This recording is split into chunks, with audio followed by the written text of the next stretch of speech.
Bom, pessoal do sétimo período, nós então estamos começando essa proposta aqui devido ao contexto aí da crise epidemiológica que nós estamos vivendo, do coronavírus. Então estamos começando essa proposta que a faculdade nos fez aqui de nós mantermos as nossas atividades através do ensino à distância, né? É uma atividade válida, serve para a gente não perder a continuidade do nosso processo letivo.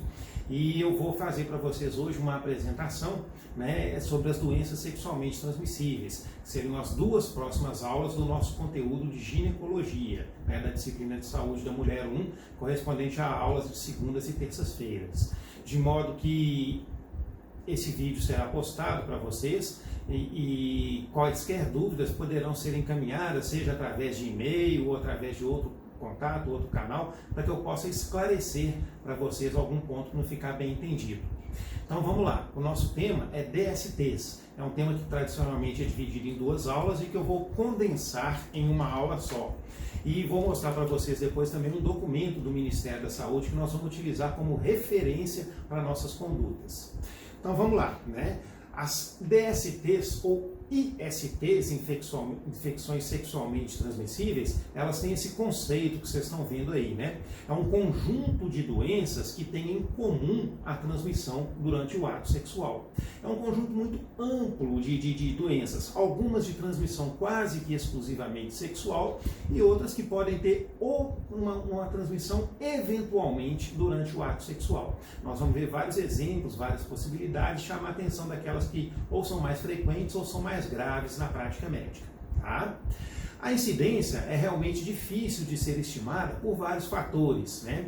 Um deles, obviamente, é a subnotificação. Muitas das DSTs são doenças de notificação obrigatória. Então nós precisamos, o médico precisa, quando ele fecha um diagnóstico de várias das DSTs, vamos citar uma que nós vamos comentar daqui a pouquinho, sífilis, né? Tem que ser notificada às autoridades de saúde pública, né? Do ponto de vista ético, do ponto de vista legal, é um compromisso que a gente tem de fazer essa notificação para alimentar os dados, alimentar estatísticas do Ministério da Saúde que permitam a tomada de decisões em políticas públicas de assistência, de prevenção, de tratamento, né? Então, esse é um dos fatores que torna a incidência difícil de ser estimada. Nós vamos lembrar, eu até comentei com vocês quando a gente estava falando sobre infecções congênitas, no contexto do cenário lá das aulas do conteúdo de obstetrícia, que algumas DSTs podem ter melhora espontânea, né? Por exemplo, a própria sífilis primária, né, com a lesão genital, a lesão do cancro, se você não fizer nada com aquilo, se aquilo passar despercebido, aquilo melhora. O que não significa que a doença esteja curada, né? A doença continua evoluindo para as outras formas, que nós vamos ver aqui daqui a pouquinho, para as outras formas evolutivas da doença sífilis. Então isso pode fazer com que muitos casos passem desapercebidos. Além da questão do acesso médico, da população, às vezes, às unidades básicas de saúde, né? A maioria delas é de abordagem e de tratamento ambulatorial, algumas podem requerer internação, mas não é a maioria dos casos, né? Então tudo isso contribui para diminuir a estimativa real de incidência desse problema, que certamente é muito grande na população. Outro fator de confusão aí também é a possibilidade de automedicação. Uma das medidas bem conduzidas aí que hoje é obrigatória é que a prescrição de antimicrobianos, né, possa ser feita pelo médico e a farmácia só poder vender o antibiótico com a prescrição médica.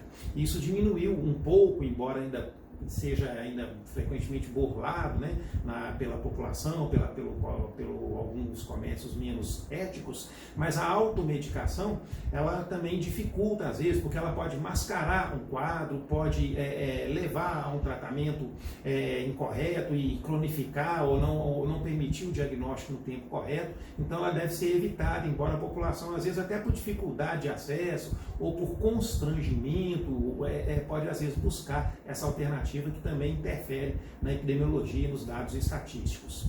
E por fim, a gente tem observado um aumento da incidência nos últimos anos das doenças sexualmente transmissíveis de modo geral. né?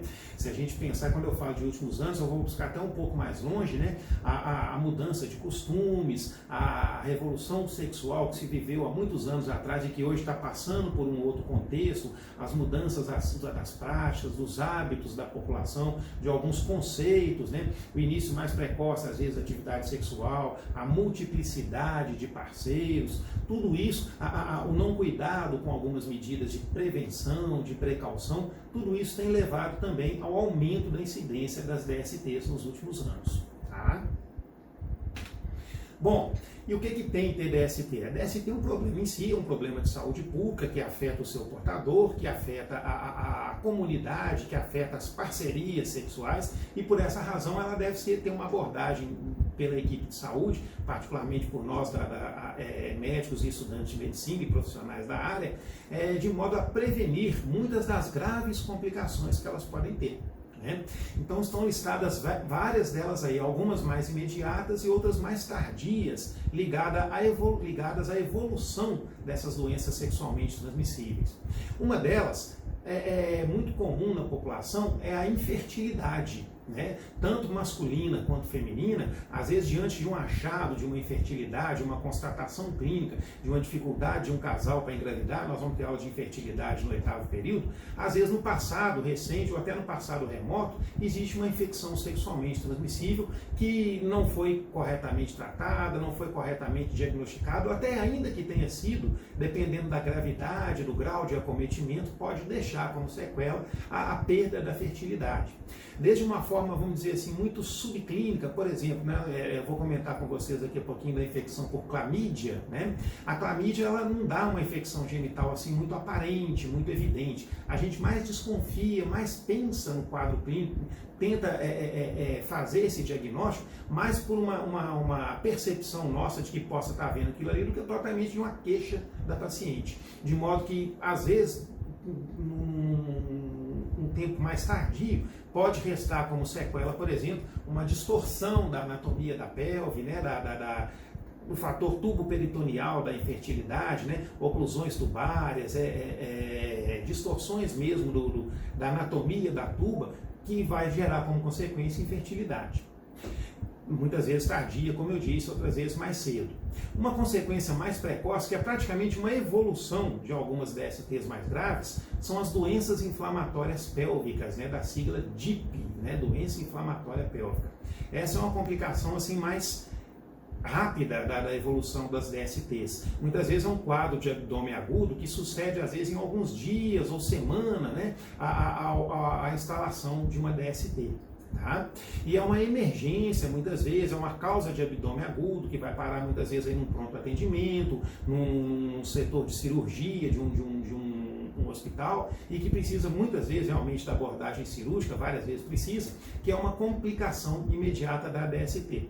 Tanto é verdade que nós vamos, para seguir essa sequência lógica do raciocínio de vocês, uma das aulas que nós vamos fazer mais para frente é justamente sobre doença inflamatória pélvica, porque só tem sentido eu falar da DIP, da doença inflamatória pélvica, depois que a gente tiver o conteúdo das DSTs, das doenças sexualmente transmissíveis. Uma coisa é consequência da outra muitas vezes. Tá? Às vezes, sintomas menos evidentes, né, que incomodam a paciente, mas às vezes a gente tem uma associação menos evidente, né, com o passado, né, como dor pélvica. Dor pélvica crônica é uma queixa comum em ambulatório. Talvez você já tenha essa percepção aí na pequena prática de ambulatório de ginecologia que vocês têm, mas assim, é uma queixa extremamente comum. Né? Tem estatísticas mostrando que até 50% da população feminina pode queixar de dor pélvica crônica, né, em algum momento da sua vida. Pois bem, existem várias causas de dor pélvica, né, que nós vamos ver também ao longo do nosso curso, a doença endometriose, miomatose uterina, aderências pós-cirúrgicas, problemas urinários e intestinais, mas também pode acontecer como sequela, né, da cura das doenças sexualmente transmissíveis, uma vez que isso gera aderências, gera bridas, né, nos órgãos pélvicos, causando então desconforto, causando dispareunia, causando sequelas da evolução do quadro clínico das DSTs. Outra muito importante que a gente deve pensar é a probabilidade da gravidez ectópica, que também é um grande problema obstétrico, né? Exatamente por essa questão de distorcer a anatomia tubária, da tuba ficar com oclusões no seu lúmen, dela perder muito da sua mobilidade, se não der infertilidade, que às vezes dificulta o encontro dos gametas, a fertilização, pode até ser que a fertilização ocorra, mas que o blastocisto não consiga progredir, né, no seu trajeto para se implantar no local correto, que é a cavidade uterina, e implante-se na própria tuba uterina, né, gerando a condição que nós chamamos então de gravidez ectópica, no caso tubária, né. Isso pode se constituir numa emergência quando ocorre a ruptura, que ameaça a vida da mulher. Então é bom que vocês tenham esse contexto, tudo na anamnese, tudo no exame físico, é voltado também para a gente prevenir as consequências. Se você tem uma paciente que comprovadamente tem uma DST documentada, teve um episódio de DIP, quando essa paciente engravida, todo mundo fica feliz que ela engravida, porque a infertilidade é um problema, mas a gente deve procurar se assegurar rapidamente também de que essa gravidez seja tópica e não ectópica, para que a gente não tenha que depois abordar isso numa situação de emergência, quando ocorra a ruptura da tuba uterina, provocando uma grande hemorragia. Então, se você tem conhecimento de que a paciente tem um passado de DST, ou mesmo um perfil de risco para DST, investigar a topografia da implantação do blastocisto, se é tópica ou ectópica, é uma conduta apropriada também. Tá? Câncer de colo uterino, vocês não têm nenhuma dúvida, né? Hoje em dia, quando eu estudei medicina, há muitos anos atrás, a gente tinha dúvida de que a gente desconfiava que o HPV, né, o papiloma vírus humano, pudesse estar associado ao câncer de colo uterino. Hoje isso não existe mais nenhuma dúvida nesse sentido. Eu posso dizer para vocês, e o número é esse mesmo, que 99% ou mais dos casos de câncer de colo uterino provém de uma infecção prévia pelo HPV. Felizmente, o contrário não é verdadeiro. A maior parte das infecções por HPV não vão resultar em câncer de colo uterino, principalmente porque a gente tem condutas para intervir. É outra aula que a gente vai ver no período que vem, e que eu até já fiz para o 8º período nesse sistema de EAD também, que é na propedêutica do colo uterino a gente investigar, né, as lesões pré-invasivas, então antes que se tornem carcinomas invasores. Mas a associação, portanto, entre HPV e câncer de colo uterino já é conhecida de vocês todos, sobejamente comprovada pelos trabalhos, pelas pesquisas. Outras complicações obstétricas podem acontecer também, né? Então, às vezes, a paciente portadora de uma DST não diagnosticada na gravidez, ela é de maior risco para complicações como endometrite, como peritonite, como abscesso de parede pós-cesariana, por exemplo, né?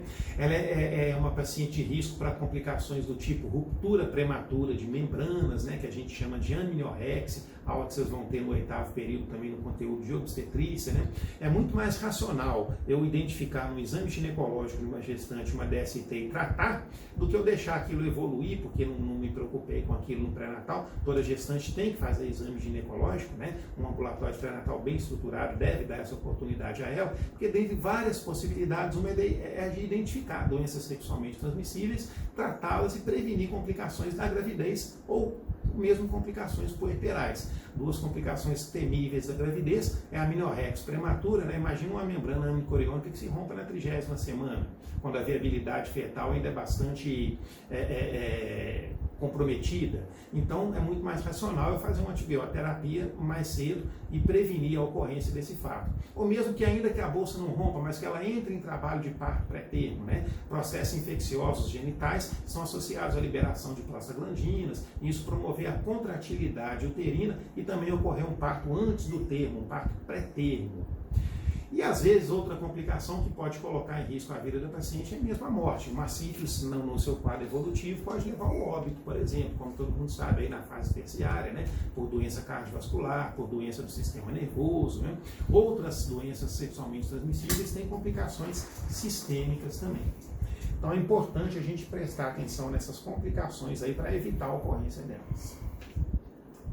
Bom, do ponto de vista epidemiológico, a gente tem alguns fatores a levar em consideração aí, o que a gente chama de abordagem primária e de abordagem secundária. A abordagem primária, a gente, é ligada à educação, né? O papel educativo que o médico tem, né? Então é abordar as pessoas sadias, com medidas educativas, com orientações, com o emprego de métodos como, por exemplo, o preservativo, né?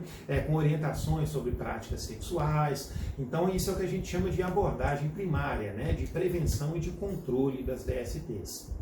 Já com uma DST instalado, o que a gente tem, então, é uma abordagem secundária, que são as pessoas acometidas e os parceiros. Lembrar que isso daí é uma coisa assim, a gente tem que ter muito tato para poder lidar com isso daí. Né? Ninguém escolhe ter uma DST, mas quando a pessoa tem uma DST, gera-se um monte de dúvidas, um monte de questionamentos, né? A questão da multiplicidade de parceiro, que às vezes é difícil para a gente abordar isso em ambulatório. Né? Imagina um casal estável e um deles apareça com uma DST e o outro questiona de onde que aquilo apareceu. A gente tem que ter uma abordagem diagnóstica franca, sincera nisso daí, porque todos os parceiros da cadeia têm que ser tratados. É muito difícil fazer isso, mas se você não quebrar essa cadeia de transmissão, você não resolve nunca o problema. Aumenta a recorrência, aumenta a chance de tratamentos mal sucedidos, né? Então a gente tem que ter essa noção aí de tratamento dos parceiros. Toda DST, tratamento de parceiro é mandatório, tá?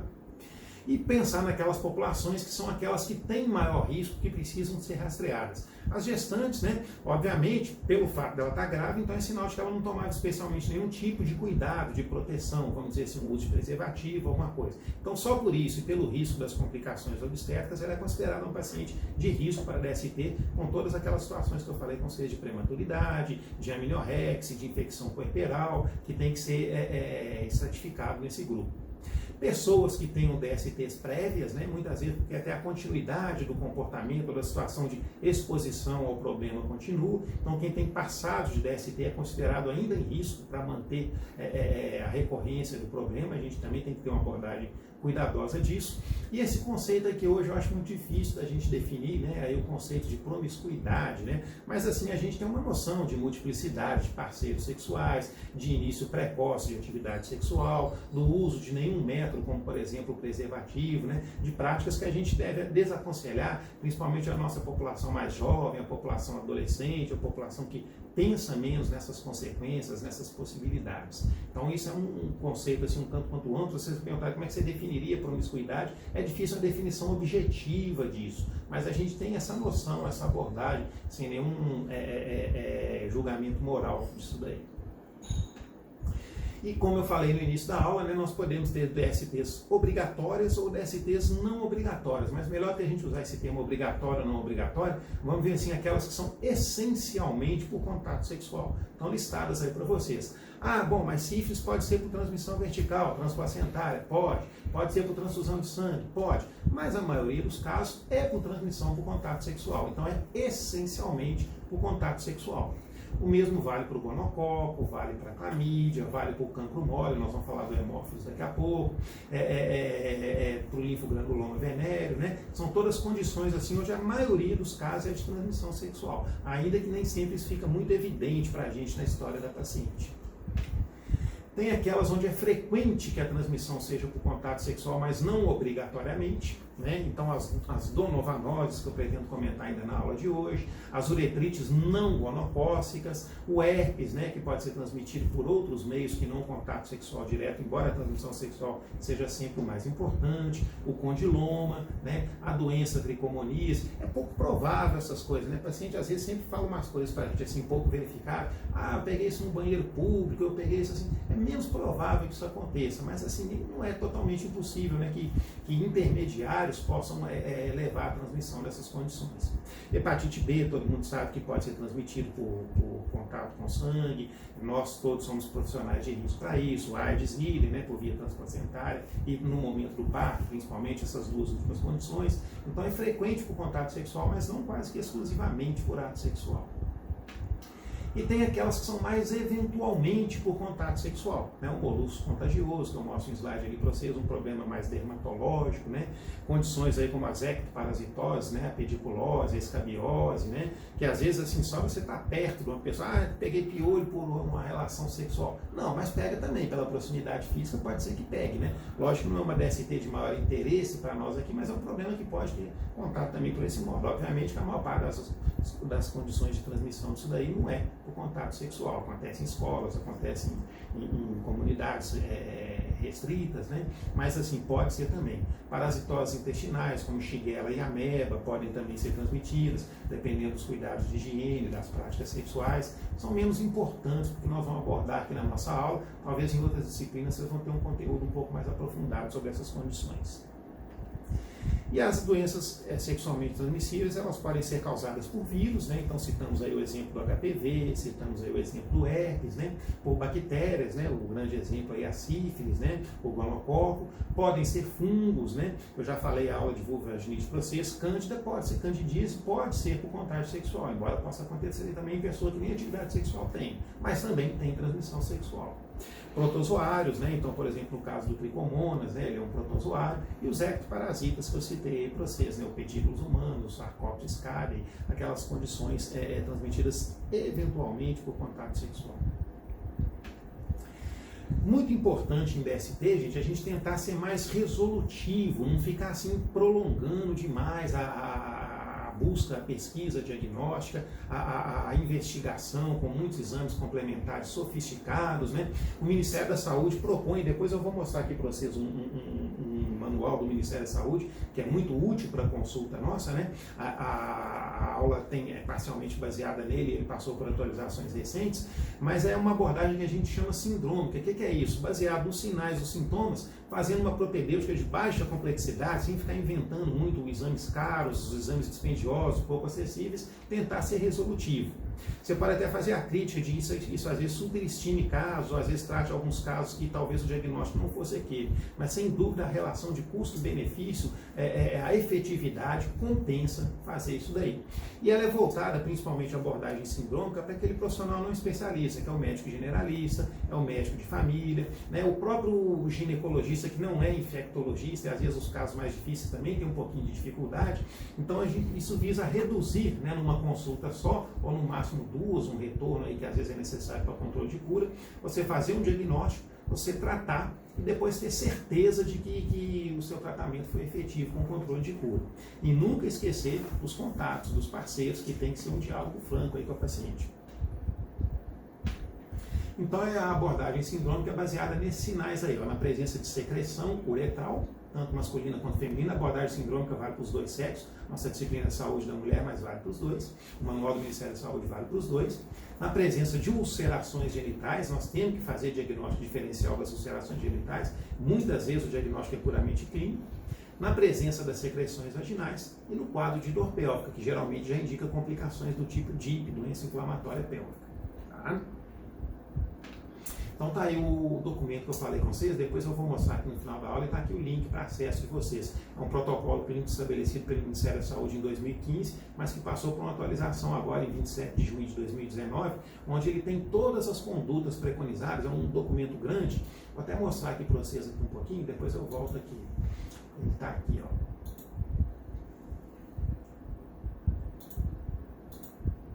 Está aqui, ó, de 2019, do Ministério da Saúde. Tá? Ele chama Protocolo Clínico e Diretrizes Terapêuticas para Atenção Integral às Pessoas com Infecções Sexualmente Transmissíveis. É um documento oficial do Ministério da Saúde que deve balizar aí muitas das nossas condutas. Todos os casos de dúvida, de divergência, de conflito, de conceitos, né? Vários profissionais aqui, o Ministério da Saúde tem epidemiologistas sérios, tem um comitê técnico assessor composto aqui por vários profissionais de renome em doenças infecciosas na área de ginecologia, né? Que foram consultados para a sua elaboração, e com isso ele tem todas as propostas de conduta aqui para as principais DSTs. Não vou, é muito extenso aqui, mas eu quero que você depois consulte, aproveitar até esse momento aqui que vocês estão mais ociosos um pouquinho para poder dar uma lida nesses documentos, né? Ele é muito bem elaborado aqui e mostra várias dessas DSTs que nós vamos falar aqui na aula de hoje, inclusive com os conceitos epidemiológicos aqui, né? De como fazer rastreamento, discute algumas vacinas, né? O que a gente precisa saber do ponto de vista psicológico e social, né? Para colher a história sexual da paciente, avaliar risco, né? Treinar as habilidades para a comunicação clínica, que, como eu falei com vocês, às vezes é um problema para todos nós, a abordagem dos parceiros. Então ele entra em cada uma delas aqui, ó. Fala sobre sífilis, né, que é uma que nós vamos falar bastante aqui, inclusive a sífilis congênita, que eu já andei falando para vocês no conteúdo de obstetrícia, né? Fala aqui sobre o gonococo, sobre a clamídia, sobre a tricomoníase, que eu também já falei de candidíase vaginosa numa aula específica de vulvovaginites, uma vez que essas duas aqui nem sempre são DSTs, essa aqui sempre é a tricomoníase. Né? Então tem aqui, ó, as uretrites gonocócicas e não gonocócicas, é um documento bastante interessante do Ministério da Saúde. Fala de diagnóstico, fala de tratamento também. E aqui, ó, a abordagem sindrômica que eu falei com vocês, ó, várias das infecções que causam ulceração genital. Vou mostrar vários exemplos ali para vocês daqui a pouquinho. E termina falando exatamente sobre a complicação mais imediata e temível que eu falei para vocês, que é um quadro abdominal agudo, que é a doença inflamatória pélvica. Na maioria das vezes, existe até quem usa a expressão DIPA, né, doença inflamatória pélvica aguda, para diferenciar dos raros casos que tem cronificação. E aborda o HPV, que é todo um capítulo à parte, aula que nós vamos ter mais para frente aí também. Então usem esse documento aqui como referência, ele é válido, né, para nortear condutas não só no SUS, uma vez que é um documento do Ministério da Saúde, mas para toda a nossa prática clínica no dia a dia aí. Então vamos dar continuidade, falar de alguns exemplos aí de DSTs para vocês então. Começando dessa daí, né? Que às vezes passa um pouquinho desapercebida em ambulatório, talvez porque mulher, em homem não passa muito não, porque em homem, como ela é muito sintomática, né, os ambulatórios de urologia lidam muito fácil com isso daí, mas no sexo feminino, às vezes passa um pouco despercebido ou até confundido com outras causas de infecção genital, que é a doença chamada gonorreia, né, causada aí, vocês já conhecem lá da microbiologia, né, aquela definição clássica de um diplococo intracelular gram-negativo, que todos nós sabemos que tem trofismo pelo epitélio colunar, que é exatamente o que tem, por exemplo, no colo do útero, ele dá uma cervicite. Então, olha o risco de transmissão aqui, ó. É muito maior do homem para a mulher do que da mulher para o homem. No homem, ela é muito mais sintomática, na mulher é menos perceptível, às vezes ela é confundida com outras causas de vulvaginite. Chama atenção aqui, ó, isso aqui é muito importante em DST, período de incubação. Quando o período de incubação do agente é mais curto, é mais fácil para a paciente relacionar o ato sexual contaminante ao aparecimento do quadro clínico. Quando o período de incubação é mais longo, por exemplo, 90 dias, né, às vezes é mais difícil a gente fazer essa associação. Às vezes a paciente não se lembra da possibilidade que tenha tido um ato contaminante, um parceiro diferente, uma prática diferente da habitual, vamos dizer assim.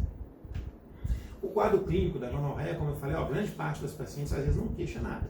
Embora o exame físico ele seja bastante sugestivo. Por quê? Porque a gente vê o quê? Quando ela queixa ou quando a gente faz o exame ginecológico. Uma secreção vaginal ou uretral purulenta. Não vai confundir aqui com a tricomoníase, não, embora ela dê sintomas muito parecidos. Quando eu falei de tricomoníase para vocês, eu falei que às vezes a paciente também queixa de isúria, polaciúria, pode ter um sangramento uterino anormal, que é essa sigla aqui, prurido, né? Então não vamos confundir, não. Tá? A gente tem que fazer um diagnóstico diferencial bem feitinho, até porque aqui o tratamento é muito diferente. Quando eu falei de tricomoníase, eu falei que às vezes o pessoal confunde com Gardnerella e também não tem justificativa para confundir. Se você errar um diagnóstico, pelo menos o tratamento é o mesmo. Mas aqui não. Para o gonococo o tratamento é diferente. Tá? Então tá aí, né, um quadro de secreção vaginal purulenta, com odor desagradável, e se eu passar o espéculo eu vou ver isso aí, né, um quadro de cervicite mucopurulenta. Nota que esse colo está vermelho, está hiperemiado, está friável, né? Se eu encostar aqui uma espátula, ele pode sangrar facilmente, e nota como é que existe um conteúdo, né, cervical e vaginal purulento, branco amarelado, né, certamente com odor desagradável, né? Então o exame físico ele é bastante sugestivo aí do quadro de gonococcía, de infecção pela Neisseria gonorreia.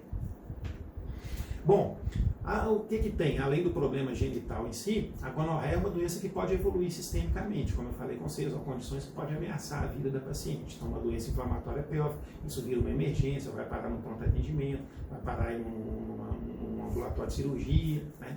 Outras complicações sistêmicas, né, menos comuns, como artrite. Eu já vi artrite gonocócica, né, na etiologia daquele problema articular, por exemplo, em joelho, né, ser como sequela, ser uma sequela de uma infecção genital prévia. As outras aqui são mais raras, eu particularmente, essas duas aqui, endocardite e meningite, eu não vi não, mas é possível lá que na clínica médica, na cardiologia, na neurologia, vocês tenham alguma informação sobre esses quadros clínicos como complicação da evolução da gonococcía. E tem essa aqui que eu chamo muita atenção de vocês, ó, que é um quadro chamado de perihepatite gonocócica. No final da aula tem um slide que mostra isso daí. Não sei porquê, essa questão, até para chamar a atenção de vocês, é uma questão que cai muito em prova. Não é só prova minha, não, prova de concurso, prova de concurso público, de residência, né? Tem até uma síndrome que eu vou mostrar para vocês, umas aderências ao redor do fígado ali, que o pessoal chama de perihepatite gonocócica, uma síndrome. Vou comentar já com vocês. Bom, diagnosticar a gonorreia pelo quadro clínico é fácil, e se a gente precisar de algum exame complementar, também a gente não precisa de ficar muito sofisticado, não. É um simples GRAM, que é acessível, barato, disponível em qualquer laboratório, né? Ele tem uma sensibilidade razoável, mas tem uma especificidade muito boa. Se eu ver logo, se eu enxergar o gonococo, é porque é mesmo, praticamente é próximo de 100%. Se eu ainda tiver alguma dúvida, né, então eu posso solicitar os meios de cultura, né, Thaia Martã, o Agra Chocolate, são os mais utilizados, né, e rarissimamente, isso aqui é mais efeito de ensaio, né, o próprio Ministério da Saúde não recomenda isso como prática rotineira, embora a sensibilidade e especificidade sejam muito boas, que são os métodos de biologia molecular, reação em cadeia da polimerase ou da ligase. Ao invés de ficar muito sofisticado nisso aqui, ó, vamos fazer tratamento empírico. Vamos diagnosticar clinicamente, no máximo com um GRAM aqui, uma minoria de casos da cultura e vamos partir para o tratamento, que é o que interessa. Vocês podem fazer aquela crítica, mas você pode estar super tratando alguém. Eu respondo para vocês que o benefício compensa essa possibilidade. Então tá ali, né, mostrando aí como é que é a situação, né? O gonococo é chamado de diplococo gram-negativo intracelular, né? Uma imagem simples aí de coloração de gram é capaz de identificá-lo, tá? Tem uns extracelulares, tem outros intracelulares aqui, tá? E nota que existe também células polimorfonucleares aqui. Tratar, muito simples. Quero até fazer uma observação aqui com vocês. Durante muito tempo a gente considerou pela praticidade, né, as quinolonas, particularmente a ciprofloxacina, como um tratamento de primeira escolha, porque o CDC de Atlanta ele preconiza até hoje a ceftriaxona, inclusive tem protocolos mostrando hoje de usar a dose também de 250. A ceftriaxona tem o inconveniente de ser mais caro e de ser de aplicação injetável em relação ao comprimido, mas ela hoje tem sido preconizada, mesmo pelo Ministério da Saúde e já era antes pelo CDC de Atlanta, como uma droga de escolha para o tratamento da gonorreia, tá? Por quê? Porque tem aparecido muitos casos de resistência às quinolonas e hoje em dia também, nos últimos tempos, vocês devem ter acompanhado que saiu aí, né, de vigilância farmacêutica, alguns efeitos adversos com o uso das quinolonas que tem limitado um pouquinho o uso para a gente. Olha como é que são as coisas, né? Quantas vezes você já deve ter tratado uma cistite, uma infecção urinária com uma quinolona, pensando que era uma infecção urinária dessas aí de enterobactéria, Escherichia coli, na verdade era um gonococo. Acabava que dava certo sem querer. Eu falei que tem sintomas urinários, zura, polaciúria, etc. Acabava que dava certo sem querer. Mas assim, a escolha mesmo hoje é uma cefalosporina de terceira geração, a ceftriaxona para aplicação intramuscular. 2 detalhes aqui para o tratamento do gonococo. Sempre que houver uma DST, é importante que a gente pense que possa existir outra também. Então é bastante consensual hoje também que onde você tratar o gonococo, você trata também a presença da clamídia. E nunca esquecer de tratar o parceiro. E depois, no retorno, depois que o paciente tiver usado o antibiótico, ambos tiverem usado o antibiótico, você faz um controle de cura clínica. Não precisa ficar repetindo exame para ver se melhorou. Aquele quadro clínico lá que eu mostrei para vocês lá da cervicite mucopurulenta, tem que ter desaparecido, tem que ter melhorado. Se não melhorou, ou o diagnóstico não estava correto, ou houve alguma recontaminação. Tá? Então não é difícil abordar o gonococo, não. E junto dele, né, parece até uma irmãzinha gêmea, nós temos a clamídia. Né? A clamídia, esse agente Chlamydia trachomatis, é parecido do ponto de definição microbiológica, né? Um agente gram-negativo intracelular obrigatório com trofismo pelo epitélio colunar. Só que existem vários sorotipos de clamídia. Tem essa aqui que nós vamos ver na aula de hoje ainda, relacionada ao DST mais grave, que é o linfogranuloma venéreo, mas tem essas aqui, ó, que são mais comuns em ambulatório e relacionadas principalmente ao quadro de cervicite e ao quadro de doença inflamatória pélvica, que são os sorotipos D a K. E tem esses aqui, ó, que quem vê muito é o oftalmologista, os sorotipos A, B e C. A clamídia pode provocar também um quadro de cororetinite, de uveíte, ou então uma doença chamada tracoma, né? Que até de onde vem o nome do micro-organismo, às vezes é o oftalmologista que observa mais isso daí. Bom, como eu falei, existe uma associação frequente com o gonococo, o período de incubação é muito parecido, no caso da clamídia, para a DST como complicação de DIP, é um período mais tardio. Para o linfogranuloma venéreo, é uma complicação mais rápida, mais aguda e mais fácil de associar. Mas como o sorotipo é diferente, né, então às vezes não é a mesma clamídia que está provocando. Então quando você tem uma evolução para cervicite ou para DIP, que tende a se cronificar, esse período de incubação é muito mais longo. Aquilo que eu falei agora há pouco com vocês, é mais difícil que o paciente associe o ato sexual possivelmente contaminante à presença do quadro clínico, ou às vezes nem perceber mesmo. Né? Como é que você vai lembrar, às vezes, de uma coisa ocorrida 6 meses atrás? O quadro clínico é semelhante ao da gonorreia, mas como eu falei, a gente mais desconfia dele, tem que pensar nessa possibilidade. É um quadro mais insidioso. Muitas vezes a paciente é assintomática, né? Um quadro de evolução subaguda em até 70% dos casos. Depende muito aí do sítio de infecção. Então, quando eu vejo também aquele colinho vermelho, friável, aquele muco meio embaçado, meio turvo, né? Meio opaco, Outras vezes é francamente evidente, né? Então pode também dar um corrimento purulento, sintomas urinários, dor abdominal, inclusive no hipocôndrio direito, né? Mas a maioria dos casos passa aí pouco desapercebido. A gente é que tem que pensar nisso. O paciente às vezes não tem queixa, mas você fazendo o exame ginecológico e pensando nessa possibilidade, identifica. Tá? Bom, diagnóstico. O método mais acessível assim, para a gente é a cultura em células de McCoy. Mesmo assim, ele não é um método muito disponível, muito barato, não. Tá? O GRAM ele serve só para afastar que se trate de gonococo, mas como eu falei, isso muda muito pouco. Por quê? Porque eu vou tratar os dois mesmo. E os outros métodos de biologia molecular aqui, como por exemplo PCR, reação em cadeia da ligase e da polimerase, são muito eficazes, mas pela acessibilidade e pelo custo, eles são muito pouco utilizados na prática diária. Eu sei que em aula para vocês, até porque o CVC de Aponta fala deles aí, nós estamos num ambiente acadêmico, né, e a gente tem que citar todas as possibilidades, mas na prática diária de ambulatório é pouquíssimo utilizado. Outra noção que às vezes você já deve ter observado, às vezes, alguns exames de urina que tem uma piúria e não tem um micro-organismo identificado, por exemplo, numa cultura. Tá? Então, o que a gente chama de piúria ascética. Muitas vezes é uma infecção por clamídia. Melhor do que ficar fazendo muito exame aqui, ó, tratar. Tratar com o quê? Tratamento mais fácil do mundo, e esse não passou por grandes mudanças recentes, não. Droga de escolha é essa aqui, ó. Desculpe, paciente, deixa eu voltar. Droga de escolha é essa aqui, ó. Azitromicina.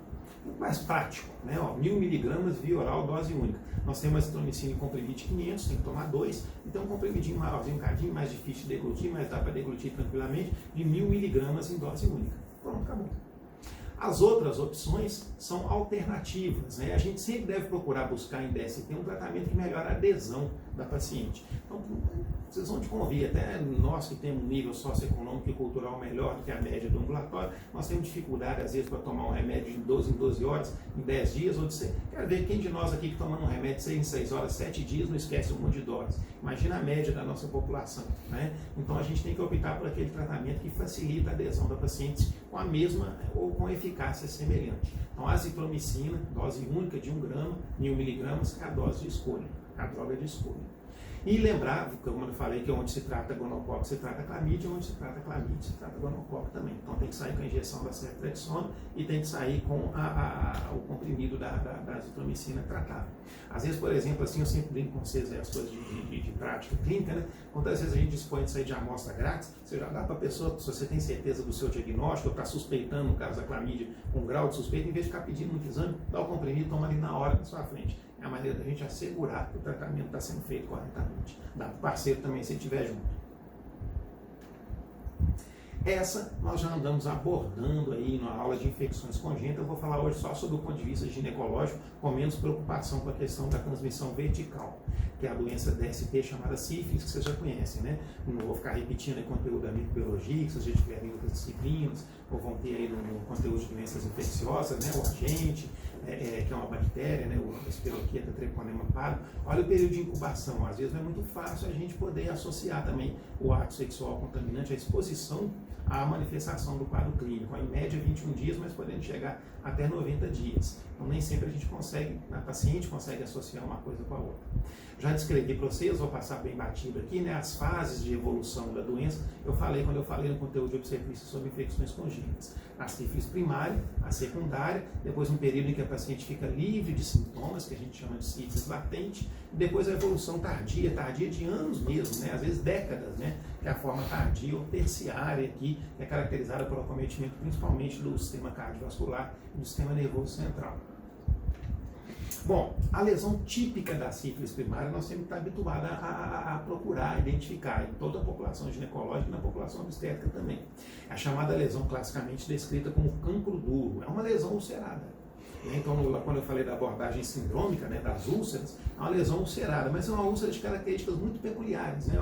Ela tem um fundo limpo, ela não é exudativa, não é secretante, né? Ela tem as bordas planas e bem regulares, bem definidinhas, ela não dói e ela é relacionada ao sítio, né, ao local de inoculação. Tá? Chama atenção na sífilis, mas às vezes passa batido porque também é indolor, o acometimento dos gânglios linfáticos, né, a linfadenopatia. E como eu falei, essas lesões elas podem desaparecer espontaneamente. Se você não fizer esse diagnóstico, ou principalmente se a paciente não buscar assistência, a sífilis primária melhora sozinha, mas isso não significa cura. A doença continua evoluindo. Tá? Então, num prazo aí variável de 10 dias a 12 meses, as lesões genitais vão desaparecer. Então, a lesão ulcerada aqui, né? Pode ser lesão única ou mais raramente mais de uma lesão, mais comum seja lesão única. A lesão descrita como cancro duro, tá? A lesão típica característica da sífilis. Pois bem, se isso passar batida, o paciente não buscou tratamento, você não viu aquilo, não diagnosticou, não tratou corretamente, o quadro da sífilis primária vai desaparecer, mas a doença vai continuar evoluindo para a forma secundária. A forma secundária, que surge aí 4 a 6 semanas depois do desaparecimento da lesão genital, ela é principalmente de manifestação dermatológica. Aparece muito em ambulatório de dermatologia, né? Pergunta aí para a professora Celeste, por exemplo, que tem um ambulatório de dermatologia, a frequência que isso aparece lá para ela, com certeza, no dia a dia. Então dá o quê? Dá um rastro cutâneo ou mucoso e depois lesões, né, características, né, de máculas, de roséolas e ou pápulas. Essas roséolas são mais evidentes nas palmas das mãos e nas plantas dos pés, de modo que é uma coisa assim, bastante específica. Normalmente o dermatologista pede algum exame complementar também para confirmar, mas ele nem fica esperando, porque ele é tão específico que já lhe permite iniciar o tratamento. Outros sintomas mais raros aqui, tanto sintomas sistêmicos, né, febre, mal-estar, que é muito inespecífico, outros sintomas aí como alopecia, uveíte, que são menos frequentes. Chama atenção então na sífilis secundária as manifestações dermatológicas, né, ou então um rastro cutâneo, né? Imagina para quanto diagnóstico diferencial você tem que fazer isso aí. Um ambulatório de dermatologia, sempre. Existia um aforismo antigo em medicina, né? Não sei se ele ficou em desuso, eu acho que não, até porque sífilis tem voltado, né? Existia uma frase que vai falar, é preciso pensar sifiliticamente. Então, quando você tem um quadro assim, tem que pensar que seja sífilis, embora existam outras doenças dermatológicas que provoquem isso. A roséola palmar, muito característica aí, né? A lesão plantar, né? Aliás, as duas, né? Plantar e palmar aqui comparadas, né? Isso é bastante sugestivo, então, de sífilis secundária, praticamente específica. Depois, mais uma vez, se você não fizer nada, o paciente torna a melhorar. Só porque o que acontece? A doença não está curada, ele entra num período de latência, e essa latência é prolongada. Ela pode durar até um ano recente e depois tardia quando fica mais de um ano. O paciente é livre de sintoma, não tem manifestação genital, não tem manifestação sistêmica, não tem manifestação dermatológica, não tem nada. Mas se você procurar, e os exames de rastreio mostram isso, daqui a pouquinho nós vamos relembrar vocês como é que a gente lida com os exames, né? Os testes sorológicos permanecem positivos, o que nos permite ainda identificar uma parcela de pacientes nesse grupo aqui. Imagina um tanto que isso é importante, por exemplo, no pré-natal, quando a paciente está assintomática, a gente fazer pesquisa sorológica, já eu vou falar dos exames complementares. E mais tardiamente, né, anos aí depois, podendo chegar a décadas, né, a doença evolui para as formas principalmente cardiovasculares e neurológicas, que é a chamada sífilis terciária. Pode acometer também pele, pode acometer também articulações, né, eu particularmente nunca vi acometimento de pele em fase terciária não, mas já vi manifestações cardiovasculares e neurológicas. É importante que eu chame a atenção disso aqui de vocês, porque eu comentei em aulas passadas que a incidência de sífilis ela nunca sumiu do nosso meio, de vez em quando dá uns picos aí de incidência, né? É um marcador importante de qualidade de assistência em saúde pública. Então é uma doença que nunca desapareceu e que, pelo contrário, nos últimos anos andou recrudescendo. Isso aumenta a possibilidade de ocorrência de sífilis congênita, que já foi objeto de aula nossa, e vocês viram também no conteúdo de saúde da criança da professora Sônia, para ficar interativo com a matéria que ela está abordando mais ou menos no mesmo tempo que eu, mas aumenta também a possibilidade de que mais para frente, daqui a anos, esses casos que tenham passado mal diagnosticados ou maltratados possam ter manifestações mais graves, né, que botem em risco a vida da paciente, manifestações do sistema nervoso e do sistema cardiovascular. Então tem as lesões cutâneas, é uma lesão chamada goma, muito específica, ou então lesões eritematosas, né, para deixar isso aí para vocês verem na parte clínica do curso de vocês. Mas o que aí a lesão de goma aí, né, ó, parece ter uma lesão meio que cicatricial, queimadura, né, um descritivo correto aí da lesão. Outra aí, né, manifestações dermatológicas, mas menos comuns que a secundária. E preocupa a gente essa aqui, ó, que bota em risco a vida da paciente, né? Então, a sífilis tardia neurológica, que cursa com aneurismas vasculares, ou mesmo com demência, né? Então, muitos dos casos de doença mental, hoje a gente vê menos, mas a gente via muito antigamente, né? Nesses hospitais psiquiátricos, quando os pacientes ficavam muito tempo internados, muito daquilo era complicação tardia de sífilis, não identificada, ou pré-época de tratamento, né? Antes da antibioterapia, muitas pessoas foram diagnosticadas tardiamente com doença mental, quando que, na verdade, elas tinham neurosífilis. E vocês conhecem lá da semiologia, né, aquela manifestação clássica da tabes dorsalis, né, tem a marcha tabética, né, que é por lesão posterior dos cordões posteriores da medula, onde o paciente altera a marcha, né, por perda do equilíbrio e dor na deambulação, né, então é chamada de tabes dorsalis, vocês já ouviram falar. Nessas situações, isso é utilizado também em saúde da criança, né, existe a presença do treponema no líquor. E a cardiovascular, né, que é um quadro de vasculite, né, pode cursar aí com gravidade também, né, por aneurisma da aorta, por insuficiência aórtica, por estenose do ósseo coronariano, né, então isso vai aparecer tardiamente aí na evolução da doença. Mais raro a literatura descreve, eu particularmente nunca vi, mas a literatura descreve a artropatia de Charcot, que é por uma destruição das articulações dos membros. No tempo que a sífilis era ainda mais prevalente do que hoje, isso foi muito descrito. Está um pouco mais na história da medicina, mas pode ser que ainda volte a aparecer com o recrudescimento da doença nos últimos tempos. Bom, diagnosticar sífilis, além do quadro clínico, eu preciso da ajuda de laboratório. Nada de muito sofisticado, não, né? Mas eu preciso. Existem os exames chamados específicos, treponêmicos, e os exames não treponêmicos, né, que servem mais para a gente para rastreio, para controle de cura. Então, por exemplo, o VDRL que é muito empregado, ele não é um exame específico, né? Ele é um exame que serve para rastreio, ele leva um tempo a partir do surgimento da lesão genital para positivar, então você vê que nem sempre ele é útil para diagnóstico, naquele momento inicial da lesão aguda. Mas ele serve para rastreio, ele vai estar presente na fase latente, ele serve também quando a gente quantifica, já falei isso para vocês, para controle de cura. E ele não é específico de sífilis. Todo VDR positivo significa alguma coisa, não obrigatoriamente sífilis. Se você descartar sífilis na investigação subsequente, nós vamos falar do FTA-ABS já, mas eu não posso deixar achar que aquilo não é nada. Isso pode ser, por exemplo, doenças como mononucleose, colagenoses, como o lúpus eritematoso, hanseníase, malária, né? Doenças autoimunes, linfomas, tudo isso está descrito como possibilidade de explicar VDRLs que não sejam positivos, que não sejam sífilis. Tá? E ele tem uma utilidade muito grande no controle de cura, porque o VDRL eu posso fazer ele qualitativo, tem ou não tem? Está negativo ou positivo? Ah, tem, mas tem quanto? Então eu posso quantificar em termos de diluição. Tem quanto? 1 para 2, 1 para 4, 1 para 8, 1 para 16, 1 para um tantão? Né? Quando eu tenho queda de pelo menos 2 vezes na titulação, ele não vai negativar. Não tem como esperar negativar para considerar paciente curado. Eu preciso ter queda na titulação. Isso comprova que o meu tratamento foi eficaz. Se os títulos baixarem 2 vezes os títulos originais, isso já comprova que o tratamento foi eficiente. E quando eu quero tirar a dúvida do VDR positivo, eu tenho então um teste mais específico, principalmente esse aqui que é o mais utilizado, né, que é o FTA-ABS. Tá? Ele não serve para controle de cura, porque ele não negativa nunca. Mas em compensação ele pode ser útil no quadro agudo, porque ele positiva mais cedo que o VDRL, e nos casos em que o VDRL é positivo, ele me tira a dúvida se é um falso positivo por uma causa que não sífilis, ou se é um positivo de sífilis mesmo. Então por isso que ele é chamado de uma reação treponêmica mais específica para sífilis mesmo. Então, saber lidar com esses exames, o que ele significa em cada momento da evolução da doença, é importante para nós. E tratar, como eu já falei, né, tem que ser tratado em todos os momentos em que for diagnosticado. Para a sífilis primária, para a secundária, ou mesmo para a latente recente, a droga de escolha continua sendo a boa e velha penicilina benzatina. Barata, né? O pessoal sempre teve muito medo da questão das reações anafiláticas, nós já comentamos isso também, por exemplo, na gravidez, qualquer tratamento não penicilínico não é considerado paciente tratada, né? Fora da gravidez, eu não posso dizer isso, até porque existem pessoas que realmente têm fenômenos de hipersensibilidade às penicilinas, mas a droga de escolha continua sendo essa daqui.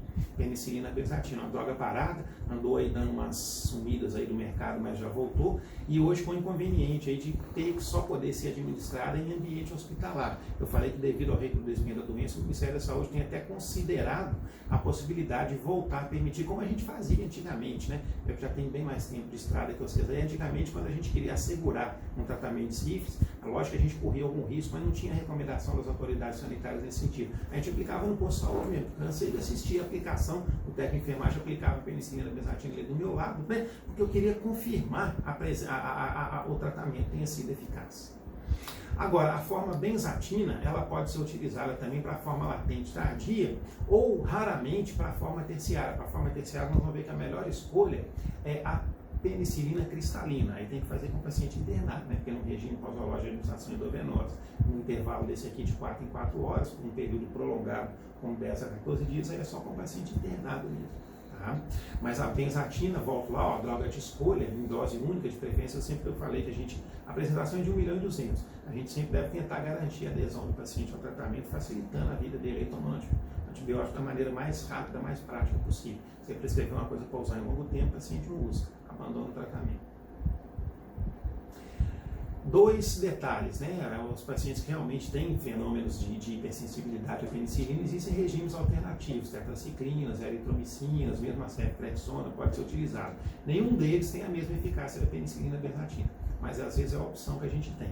Fora da gravidez, ou melhor, na gravidez, eu falei com vocês em aula, que às vezes é tão importante assegurar o uso da penicilina que compensa às vezes até a técnica da dessensibilização, que eu falei com vocês numa aula presencial recente aí. E tem uma reaçãozinha aqui imediata do tratamento aqui, ó, essa aqui eu até vou deixar de dever de casa para vocês. O paciente às vezes faz o uso da medicação e no primeiro momento ele tem sintomas sistêmicos achando que piorou. Né? É uma reação febril, né, chamada de Eisrechsheimer, esse palavrão aí, parece que em alemão. Tá? Então vocês vão ver que é uma reação sistêmica, ela não tem causa assim muito bem, uma fisiopatologia assim, muito bem identificada, mas é uma reação febril imediata após tratamento que a gente tem que alertar o paciente de que ela possa apresentar esse fenômeno que é de evolução espontânea, na maioria das vezes, tratada sintomaticamente. E não abandonar o acompanhamento.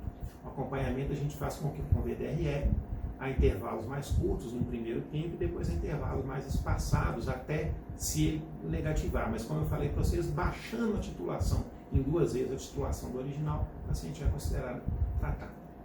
Ok?